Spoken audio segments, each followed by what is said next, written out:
शितो जी, कहीं आपने शेर दिल का ये कोई झूठा वूटा तो नहीं खा लिया है जो इसका बुखार चढ़ गया?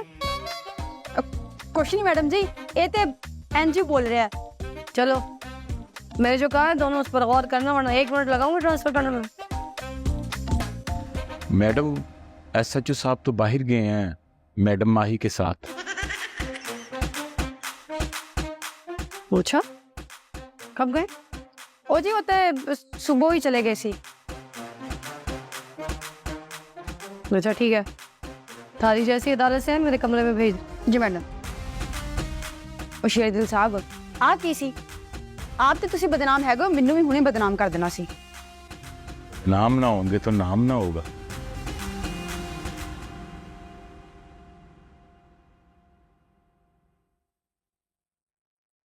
नाइस।